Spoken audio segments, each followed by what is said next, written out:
광야에서 사탄은 예수님께 세 가지의 유혹을 합니다. 첫 번째, 두 번째는 동일한 단서를 붙입니다. 전제가 네가 만약 하나님의 아들이거든 이 돌덩이가 떡덩이가 되게 해봐라. 두 번째는 네가 만약 하나님의 아들이거든 뛰어내리라. 그리고 세 번째는 네가 만일 내게 엎드려 경배하면 내가 다 줄게. 처음 두 번은 네가 만약 하나님의 아들이라면 가설을 세우는데 너의 능력을 한번 보여줘봐 이거죠. 그러니까 예수님은 무엇든지 할 수 있는 분이시잖아요. 하나님이시니까. 근데 사탄은 예수님이 무엇이든지 다 할 수 있는 분이라는 것을 팩트가 아니라 그냥 하나의 가정법으로 해서 만약에 네가 하나님의 아들이거든 뛰어내려 봐. 의도적으로 이 부분을 건드리고 있는데 대부분의 사람은 자기가 할 수 있는 최대치의 역량을 발휘만 할 수 있다면 그리고 내가 그 자리에서 내 힘을 최대한 끌어올 수만 있다면 대부분의 사람들은 그 권력의 자리에서 자기가 할 수 있는 모든 걸 다 합니다. 역사상 있었던 모든 왕들이 그래왔고 지금은 군주제든 대통령제든 어떤 권력이 주어지는 한은 그 권력의 범위 안에서 할 수 있는 100%의 힘을 다 행사하는 게 인간의 본성이 그런 거죠. 근데 주어진 권한을 어떤 방향으로 쓰느냐, 최대한 자기 자신의 안위를 위해서 자기 자신의 욕망을 채우기 위한 것에 사용한다면 그는 직권남용이 되겠죠. 근데 모든 역사를 통틀어서 모든 왕들이나 모든 군주들은 이런 짓을 해왔다라는 겁니다. 세 번째 시험에서는 사탄이 예수님에게 네가 만약 하나님의 아들이라면 이라는 가설을 일부러 뺐습니다. 그리고 네가 만약 나에게 절하면 이라는 조건을 바꿔버립니다. 근데 이런 패턴의 유혹이 처음이 아니죠. 사탄이 사람에게 접근해서 이런 유혹을 한 거는 원래는 창세기 3장에서 뱀이 여자에게 접근한 방식이 동일한 방식입니다. 뱀이 여자에게 물어 이르되 창세기 3장을 보면 하나님이 참으로 너희에게 동산 모든 나무의 열매를 먹지 말라 하시더냐. 영화 곡성의 대사를 빌리자면 미끼를 던지는 것이죠. 이 미끼를 물어버리면은 미끼를 던진 사람의 그 의도에 걸려드는 거고 물지 않으면은 예수님처럼 그 미끼를 던진 존재에게 오히려 역공을 할 수가 있는 거죠. 이 미끼는 뭐냐 하면 당위의 문제를 능력의 문제로 교묘하게 바꾸는 거죠. 어떤 것 이런 거죠. 신호등이 빨간불일 때는 건너지 말아야 합니다. 건널 수 없어서 못 건너는 게 아니라 건너지 말아야 하기 때문에 건너지 않는 거죠. 약속이 되어 있기 때문에 사회적 약속을 했기 때문에 할 수 있다고 다 하고 살 수는 없어요. 예수님은 하나님의 아들이지만 예수님은 할 수 있다고 자기의 신적 능력을 막 남발하지 않으셨어요. 가장 최소한 가장 필요한 곳에서만 신적 능력을 초월적 능력을 행하셨다는 거죠. 그러니까 아버지와 상관없이 내가 독자적으로 신적 능력을 행할 수 있다고 해서 예수님은 마구잡이로 자기의 능력을 행하지 않으셨다는 거죠. 그런데 사탄이 찌르고 있는 그 미끼는 그런 거죠. 네가 독자적으로 할 수 있는, 네가 하나님의 아들이라면 너도 신이니까 네가 독자적으로 뭔가를 해봐. 근데 예수님은 이 미끼를 물지 않으셨다는 거죠. 그리고 역습에 들어가십니다. 어떤 역습에 들어갑니까? 기록된 바, 기록된 바, 기록된 바. 세 번의 시험에 전부 다 하나님의 말씀을 갖고 옵니다. 아버지의 말씀과 상관없이 내가 독자적으로 행동하지 않겠다라는 선언이죠. 그 앞에 두 시험을 가볍게 무시해버리니까 세 번째 유혹이 먹혀들 리가 없잖아요. 네가 나에게 절하면 전부 다 주겠다. 그러니까 예수님은 하나님과 커플링되어 있지, 하나님과 연결되어 있지, 너와 내가 연결될 수 있는 존재가 아니다. 개수작 부리지 마. 성경에 개수작 부리지만 없지만 하여튼 사탄에게 그런 말을 선포를 해버렸다는 거죠. 다만 하나님께만 경배하라. 기록되었으되 사람이 떡으로만 살 것이 아니요 하나님의 입으로부터 나오는 모든 말씀. 기록되었으되 주 너의 하나님을 시험하지 마. 기록되었으되 주 너의 하나님을 경배하고 다만 그를 섬기라. 예수님은 이 미끼를 물지 않았습니다. 이겨내셨습니다. 근데 여자는 뱀에게 속고 말았죠. 하나님이 하지 말라고 하신 것을 할 수 있는 문제로 바꿔놓은 그 미끼를 물어버렸다는 거예요. 그러니까 예수님은 모든 것을 할 수 있는 분이었고 할 수 있는 위치에 있는 분이었지만 결코 아버지와 단절된 상태로 자기 힘을 과시하지 않으셨다. 그러니까 전적으로 아버지와 연결시켜서 말씀하시고 행동하시고 기록된 바. 그러니까 예수님이 말씀하시고 행동하시는 모든 것은 성경 구약에서 기록된 말씀을 다 인용해 오십니다. 그리고 그 말씀들을 예수님의 삶에서 성취하시는 거죠. 말씀과 행동이 전부 성경에 기록된, 그러니까 아버지의 말씀 그대로 사시고 말씀하셨다는 거죠. 언제? 33년 인생 전체를 통해서 예수님의 삶 전체가 말씀의 성취고 말씀 그 자체였다는 거죠. 근데 창세기 3장에서 같은 종류의 유혹을 받은 이 여자와 남자는, 아담과 하와는 할 수 있는 고난만 주어진다면 언제든지 하나님께서 분리되어서 독자적인 존재, 말하자면 내가 하나님이 될 수 있는 그 위치로 올라가고 싶은 욕구가 있었다는 거죠. 잠재된 욕구가 있었다는 거죠. 그걸 사탄이 건드렸을 때 터져버린 거예요. 12절, 오늘 본문 12절에서 말합니다. 모든 것이, 같이 한번 읽어보시죠. 모든 것이 가하나, 시작. 모든 것이 내게 가하나 다 유익한 것이 아니요 모든 것이 내게 가하나 내가 무엇에든지 얽매이지 아니하리라. 아멘. 이 12절 뒷부분을 정확하게 번역하면 이런 거예요.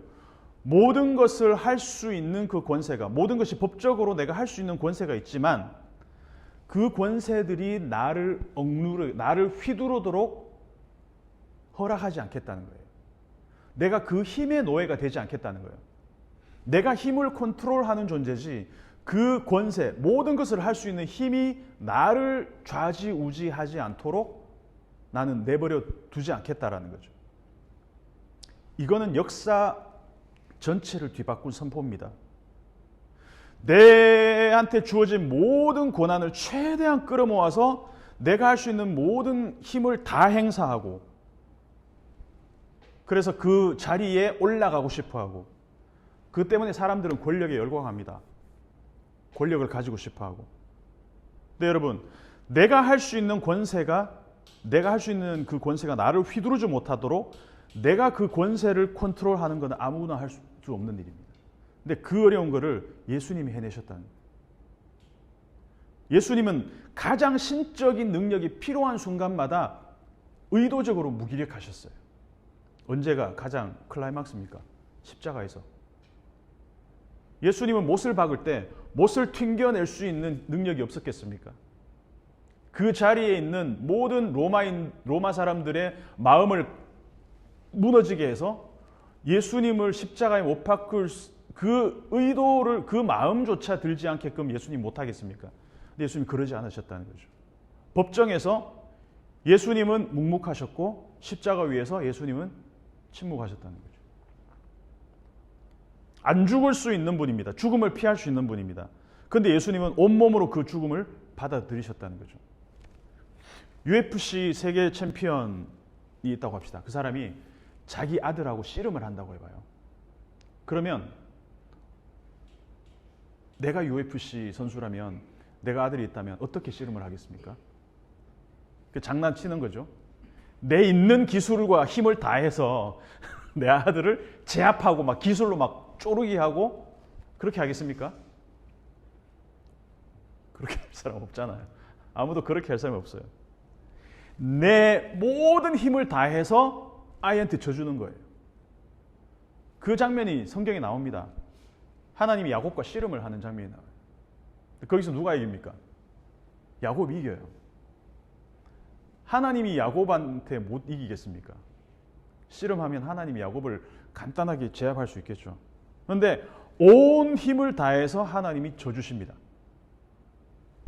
야구를 하는데 풀스윙으로 공을 치는 그 힘이 더 들어갈까요? 아니면은 온 힘으로 배트가 나가다가 볼이네? 그래서 순간적으로 이 배트를 멈추는 힘이 더 셀까요? 안 해봐서 잘 모르겠지만 순간적으로 스트라이크 안 되려고 배트를 딱 멈출 때 그 힘이 더 셀 거예요. 그죠? 풀로 휘두르는 것보다는. 하나님은 야곱을 이스라엘로 만들어 주십니다. 이스라엘 뜻이 뭐냐면 하나님과 겨루어서 이겼다는 거예요. 사람이 하나님이 이겼다. 하나님이 온 몸으로 온 힘을 다해서 야곱에게 져주고 계신다는 거죠. 그래서 13절 한번 읽어보겠습니다. 13절 같이 한번 읽어볼게요. 시작. 음식은 배를 위하여 있고 배는 음식을 위하여 있으나 하나님은 이것저것을 다 패하시리라. 몸은 음란을 위하여 있지 않고 오직 주를 위하여 있으며 주는 몸을 위하여 계시느니라. 자, 13절을 한마디로 요약하면 모든 것은 존재하는 목적에 의해서 만들어졌다. 모든 것은 그것이 만들어진 존재 목적이 있다. 음식의 존재 목적은 뭡니까? 배고픔을 채우기 위해서 만들어졌잖아요. 음식은 배를 향하여 있어요. 우리의 몸은 어디를 향하여 있나? 주를 향하여 있다. 그러니까 음식이 배로 들어가듯이 우리 몸은 주 안에 있어야 우리의 존재 목적이 피어난다는 겁니다. 말하자면 음식과 배고픔, 이 배는 서로를 필요로 하는 커플입니다. 그죠? 배가 고픈 음식을 먹어야 됩니다. 음식이 존재하는 이유는 누군가의 배고픔을 채우기 위해서. 그러니까 음식과 줄인 배는 서로를 찾도록 되어 있습니다. 만두를 만드는 이유는 지금 딱 배가 고플 타이밍인데 누군가의 줄인 배가 이 만두를 필요로 하기 때문이죠. 만약 여기 시멘트에 구멍이 났어요. 근데 이 시멘트로 발라야 되는데 만두를 저기다가 박아놨어. 그럼 어떻게 되겠습니까? 용도가 잘못된 거죠. 만두의 용도는 나의 배고픈 줄인 배를 위해서 존재한다라는 것입니다. 그래서 우리 몸은 머리 대신 그리스도와 연합할 때 우리의 몸이 그 제 기능을 발휘한다는 것이죠. 오늘 그래서 본문에서 우리 몸이 만약 몸을 파는 여자와 한 몸을 이룬다면 마치 시멘트가 들어갈 자리에 만두가 들어가는 거라 하고 똑같다는 거죠. 우리 존재의 목적이 상실되는 것과 마찬가지라는 것입니다. 14절 한번 읽어보겠습니다. 14절 같이 한번 읽어볼게요. 시작. 하나님이 주를 다시 살리셨고 또한 그의 권능으로 우리를 다시 살리시리라. 하나님이 주를 다시 살리셨고 또한 그의 권능으로 우리를 다시 살리시리라. 자, 아버지 하나님이 아들을 다시 살리셨어요. 이거는 팩트잖아요. 역사적 팩트입니다. 그리고 이것은 앞으로 일어날 모든 부활, 죽음을 맞고 다시 살아날 모든 역사적 이 팩트, 앞으로 일어날 그 사건들의 시초가 되는 사건이라는 거죠. 그래서 하나님께서 주를 살리셨고 예수님을 살리셨다고 할 때는 헬라어 에게이로, 일으키셨다라는 말이 에게이로가 쓰였어요. 근데 사람들을 그의 권능으로 우리를 다시 살리시리라고 할 때는 엑스 에게이로가 쓰였어요. 이게 뭐냐면 엑스가 from이라는 뜻이거든요. 그러니까 예수님이 일어나신, 예수님이 살아나신 그 부활로부터 우리의 모든 부활이 시작된다라는 거예요. 그래서 에게이로와 엑스 에게이로가 이 다른 단어가 쓰이셨다는 거죠. 하나님이 주를 살리신 것처럼 우리를 살리시리라. 판사가 판결을 할 때 판례를 기준으로 삼는 것처럼 판례가 없다면은 그때 판결하는 게 그게 기준이 되겠죠. 최초 판정이 기준이 되겠죠. 마찬가지로 주님의 부활이 우리 몸의 부활의 기준점이 된다. 주님의 부활이. 그래서 고린도전서 15장 가면 그런 얘기가 있잖아요. 예수 그리스도의 부활의 첫 열매라는 표현을 쓰고 있지 않습니까? 첫 열매가 있다는 말은 앞으로도 열매가 계속 열린다는 말이죠. 자, 처음에 제가 말씀드렸던 권능, 힘은 이럴 때 쓰는 겁니다. 하나님은 힘은 이럴 때 쓰고 있다는 거예요. 하나님은 자신에게 주어진 권능을 이 땅에 권능이 있는 사람들과 달리 생명을 살리는 일에만 쓰셨다는 거죠. 예수님도 자신에게 주어진 권능을 생명을 살리는 일에만 쓰셨습니다. 마구잡이로 힘을 휘두르지 않았다는 거죠. 오병이어 죽은 나사로를 살리시고, 병든 사람 고치시고, 귀신 들린 사람을 고치시고, 배고픈 사람을 살리시는 일에 자기의 모든 권능을 사용하셨다는 겁니다. 아버지 하나님이 그러셨고 아들 예수께서 그러셨다. 그 아버지의 그 아들이라는 것입니다. 그런데 우리가 사는 세계는 어떻습니까? 우리가 사는 세계에서 모든 권능은 자기 자신의 입지를 다지는 데 사용하고 있습니다. 아까 12절 해석하면서 뭐라고 해석했습니까? 모든 것을 할 수 있는 권한이 있지만 그 권한이, 그 권능이 나를 이리저리 휘두르지 않도록 휘두르도록 휘두르게 놔두지 않겠다. 하나님은 모든 것을 하실 수 있는 분임에도 불구하고 자기 아들이 십자가에서 죽는 모습을 그냥 지켜봐야 됐습니다. 왜 그랬습니까? 아들을 당장 살리는 것보다 아들을 통해서 생명을 얻을 사람을 더 생각하셨다는 거죠. 큰 그림을 보셨다는 겁니다. 그리고 아들도 마찬가지입니다. 예수님도 지금 당장의 죽음을 피하기 위해서 십자가를 거부하지 않으셨다는 거예요. 아, 죽기 싫은데 이거 아니고 다른 방법 없을까요? 아버지, 내가 죽는 거 위해 다른 방법이 없을까요? 그 당장의 죽음을 피하기 위해서 예수님은 자기의 권세를 쓰지 않으셨다는 거죠. 이게 위대한 일입니다. 아까 말씀드린 것처럼 야곱과 씨름하시는 하나님이 온 힘을 다해서 야곱에게 지는 광경, 하나님이 온 몸으로 야곱에게 지는 모습, 이 장면만 생각하면서 저는 가슴이 웅장해져요. 진짜 힘이 이런 거 아니겠습니까? 13절에서는 하나님이 패하시리라, 14절에서는 하나님이 살리시리라, 이 두 개가 평행을 이루고 있습니다. 자, 오늘 이제 이 음행하는 이야기를, 이제 몸을 파는 여자와 음행하는 이야기를 지금 바울이 계속해서 하고 있는데, 식욕이나 성욕은 우리가 지금 입고 있는 몸의 한계, 우리 몸에 육체를 입고 있는 모든 사람들의 어떤 그런 욕구죠. 그죠? 그 하나님은 이런 우리 불완전한 몸을 폐하실 수도 있는 분이면서 동시에 우리 몸을 완전히 새로운 몸으로 부활시킬 수도 있는 분이다. 하나님은 폐하실 수도 있고 살리실 수도 있는 분이다. 없는 것을 있는 것으로 부르시는 분이시다. 15절에서 17절까지 같이 한번 읽어보겠습니다.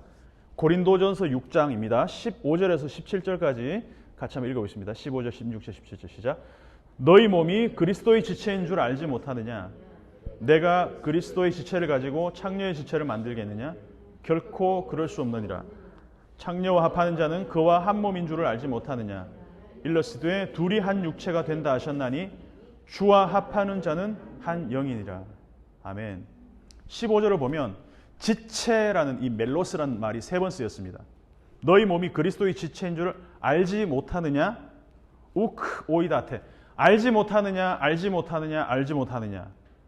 15절에서 16절에서 그리고 19절에서 알지 못하느냐. 그러니까 고린도 사람들은 스스로 지혜롭다고 생각했던 거 말이에요. 그래서 지혜롭다고 너희가 스스로 말하지만 너희는 모른다. 알지 못하냐. 책망을 하고 있는 거죠. 내가 그리스도의 지체를 창녀의 지체로 만들겠냐? 결코 그럴 수 없다. 몸은 음란을 위하여 있지 않고 오직 주를 위해 있다. 13절을 강조하는 말이죠. 창녀와 합하는 자는 그와 한 육체이듯이 주와 합하는 자는 그와 한 영이다. 옛날에 제가 병원에서 어떤 환자분을 본 적이 있는데 옆자리에 누가 병문안을 갔든지 그랬을 것 같아요. 옆자리에 환자분이 있었는데 그 환자분이 엄지손가락을 이렇게 어떤 사고로 절단이 되신 것 같아요. 근데 엄지손가락을 뭘로 붙였냐 하면 엄지손가락이 없으니까 엄지발가락을 엄지손가락에 붙이셨어. 그래가지고 발가락보다는 손가락이 그래도 쓸데가 많다고 지문 찍을 때 어떻게 하실지 모르겠지만 어쨌든 간에 그분이 이제 그러면서 되게 유쾌한 분이었어요. 그러면서 왕손이요 하는데 발가락이 이만한 게 이렇게 붙어 있는 거예요. 그럼 되게 막 약간 웃픈 그런 장면이었는데 발가락을 손가락으로 이렇게 붙이는 거는 조금 어색은 하지만 기능은 비슷할 수 있잖아요. 지문 임식에 조금 어려움은 있겠지만. 근데 그리스도의 지체를 가지고 그리스도의 멜로스 지체를 가지고 창기의 지체를 만드는 것은 발가락을 손가락으로 만드는 것하고는 차원이 다르다는 거죠. 15절에서 그리스도의 지체를 가지고 라고 할 때 가지다라는 이 번역된 원어 아이로라는 말은 잘라내다는 뜻입니다. 그리스도의 지체를 잘라내서 창기의 지체로 붙이면 어떻게 되겠냐라는 말이죠. 여러분, 사람이 신체 중에서 뼈가 없는 부분이지만 가장 약한 부분이지만 가장 사람을 살릴 수도 사람을 죽일 수도 있는 지체가 두 군데가 있습니다. 하나는 생식기입니다. 가장 약한 부분이지만 생명을 만드는 가장 고귀한 기관이 될 수 있습니다. 반면에 생명을 죽일 수도 있는 가장 이 성적인 범죄는 생명을 죽일 수 있는 가장 심각한 범죄가 될 수도 있다는 것이죠. 그리고 또 하나는 혀입니다. 혀에는 뼈가 없어요. 혀로 사람을 이렇게 어떻게 죽일 수가 없어요. 물리적으로. 사람을 죽일 수 있는 건 뭐 뼈가 있는 주먹이라든가 이빨이라든가. 근데 혀는 사람의 영혼을 죽일 수도 있고 사람의 영혼을 살릴 수도 있다는 것이죠.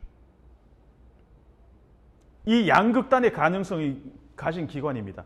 가장 고귀하거나 가장 추악하거나. 바울은 16절에서 창세기 2장을 다시 한번 소환합니다. 16절을 같이 한번 읽어볼까요? 다시 한번 읽어보겠습니다. 16절 시작. 창녀와 합하는 자는 그와 한 몸인 줄 알지 못하느냐? 일러스되 둘이 한 육체가 된다 하셨다니. 자, 이 둘이 한 육체가 된다라는 말은 창세기 2장 24절에 나오는 말입니다. 이러므로 남자가 부모를 떠나 그의 아내와 합하여 둘이 한 몸을 이룰지로다. 남자와 그의 아내와 합하여라고 할 때 쓰인 히브리어 단어가 뭐냐면 다바크라는 말입니다. 다바크가 무슨 말이냐면 룻기에서 룻이 시어머니 나오미를 붙조찾더라 할 때 이렇게 딱 접착제처럼 붙어 있다라는 이 다바크입니다.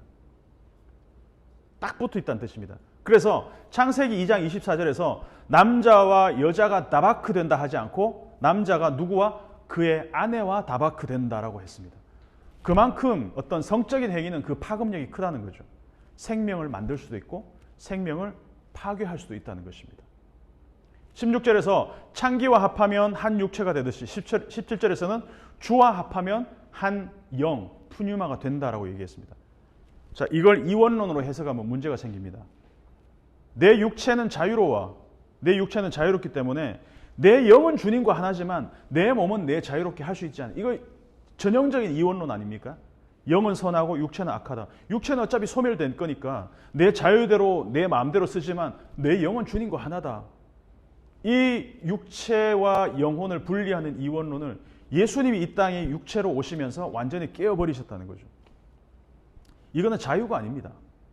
바울은 율법으로부터의 자유를 얘기했지 우리 몸을 내 마음대로 쓸 수 있는 자유를 이야기한 적이 한 번도 없습니다. 오히려 내 몸을 내가 스스로 컨트롤하지 못하고 육체의 욕망이 나를 컨트롤하게 되는 셈이 되는 거죠. 아까 12절의 내용과 똑같습니다. 내가 가진 힘, 내가 가진 권한을 내 마음대로 써버리고 내가 그것을 컨트롤하지 못하면 나는 그것의 노예가 된다는 거죠. 그래서 12절 표현대로 하면 내가 내 몸을 갖고 무엇이든지 할 수 있지만 그것이 나를 얽매이게 그 몸의 노예가 되지 않게 하겠다는 말이라는 것입니다. 18절 같이 한번 읽어보겠습니다. 18절 같이 읽어보겠습니다. 시작. 음행을 피하라. 사람이 범하는 죄마다 몸 밖에 있거니와 음행하는 죄는 자는 자기 몸의 죄를 범하느니라. 아멘. 바울이 분명하게 알고 있습니다. 우리가 육체의 욕구와 맞서서 싸워서 이길 수 없다라는 것을 분명히 알고 있습니다. 만약에 이길 수 있으면 이렇게 썼을 거예요. 음행과 맞서 싸워라 이렇게 표현을 했을 겁니다. 사람은 생각보다 환경의 지배를 많이 받습니다. 고린도 교회에는 어디에 있었을까요? 고린도에 있었어요. 고린도는 성적으로 자유롭고 방탕한 도시였습니다. 그런 사회에서 교회가 교회만의 거룩성을 지키고 사는 건 굉장히 힘들었을 것입니다. 내가 어떤 환경에 많이 노출될수록 내 의지와는 상관없이 그 환경에서 사람들이 살아가는 방식에 나도 동화될 수밖에 없습니다. 어쩔 수 없습니다. 보고 배우는 게 그거기 때문에. 그래서 바울은 아예 그런 환경에 노출된 가능성을 아예 차단하라고 당부합니다. 음행을 피하라. 맞서 싸울 수 있는 문제가 이길 수 있는 문제가 아니라는 거죠. 무조건 피해야 합니다. 19절, 20절 같이 한번 읽어보겠습니다. 19절, 20절 시작. 너희 몸은 너희가 하나님께로부터 받은 바 너희 가운데 계신 성령의 전인 줄을 알지 못하느냐?